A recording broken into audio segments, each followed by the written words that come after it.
So Anthony, first tee. We're here in beautiful La Quinta Country Club. Right. What are we looking at here?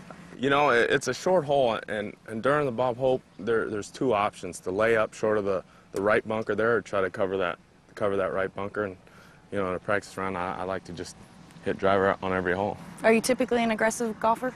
I'm very aggressive, and I think that was more my problem in 2007. I was too aggressive, and I learned to tone it back. But when I'm out here having fun, I still like to hit the big stick. Boom! You let loose on that one. Yeah, I'll take that one. Nice drive. Thank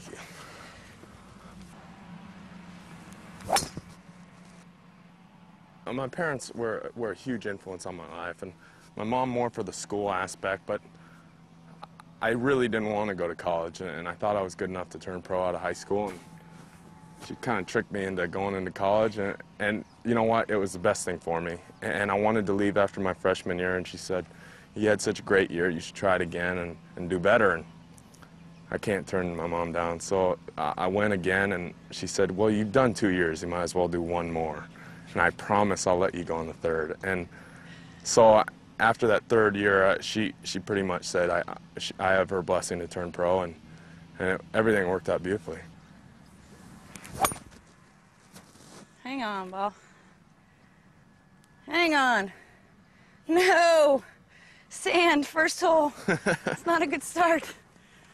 Who's on your side? Do you have a mentor that works with you? Absolutely. The man who's caddying for me over there, Sterling Ball, and his family, his wife Stacy, they've kind of taken me in, and it's been a family feel every time I come back to La Quinta. Looks like about 86 to the pin. 86? What do you think? It's treacherous. What do you like here?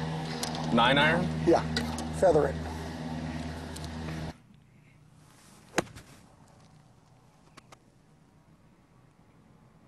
Look at this. Not a bad start there, you.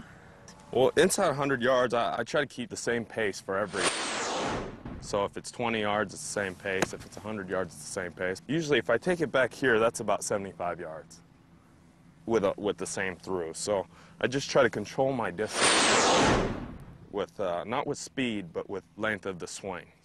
I see a lot of amateurs whether it's a 40-yard shot or 80-yard shot, they take it back almost to a full swing length. And now they have to control it with their downswing. And I think that's the hardest part. Then you see guys laying sod over it and blading it over the green. So if you can just control it with the length of your swing instead of the speed, I think it'd be a lot easier.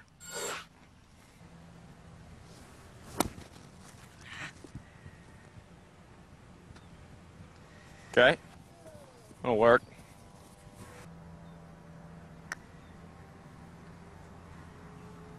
Oh, are you kidding? That's not so a bad lucky. way to start. It's not a bad way to start. Nice work, Sterling. That was a good read. This is actually a very difficult par 4. I think one of the toughest holes on the course. And I'm not sure if I can carry that bunker or not. Oh, sure you can. But we'll give it my best shot.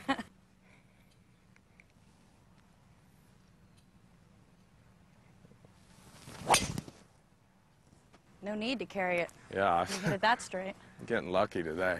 I try to keep the swing as simple as possible, and my attention span doesn't really go that long. So my coach and I came up with this drill that I need to do, and it's really to set my hands. And from here, all I try to do is turn back and turn through. All I try to do is take it halfway back here, and it's really just a mini turn. And then from here, just keep my lower body stable and turn back. And I think that puts me in a pretty good position. And from here, all I have to do is go forward. And I think that's that's where my power comes from. I see so many amateurs thinking about their golf swing and thinking if it's not in the right position here, and they start thinking about all this where your club is and the path and not thinking about their lower body. So we really mainly work on keeping stable on the bottom and turning away from my body.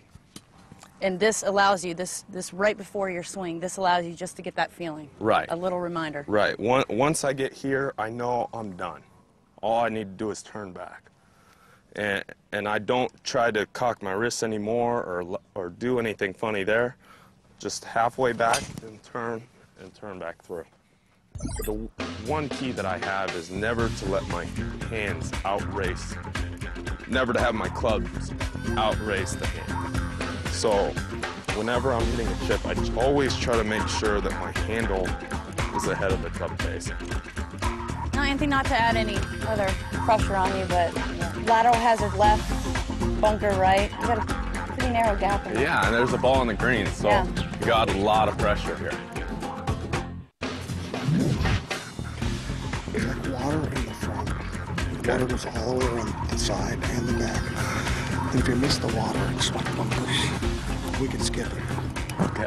184 down. All right. It's 6 off the front. My caddy did such a good job describing this hole to me, but what we're trying to do is just focus on that green and not worry about what's around the green, because really for me, it's 184. We're trying to hit it to the middle of the green, and a 190 shot is about a 6-iron for me. So it's a stock 6-iron that I would hit on the driving range. So I just go into the mindset of I'm on the range, I'm just trying to make one good swing here and try to make the next putt. Now, that's important to note. So it's 184 to the hole, but you're actually thinking 190. Right. To take the trouble out of play. Exactly, because, I mean, that bunker is somewhere you don't want to be. Even if it's an easy bunker shot, it's easier to make a 30-footer than it is to hole a bunker shot. And that way we eliminate a big number. So what I learned in 2000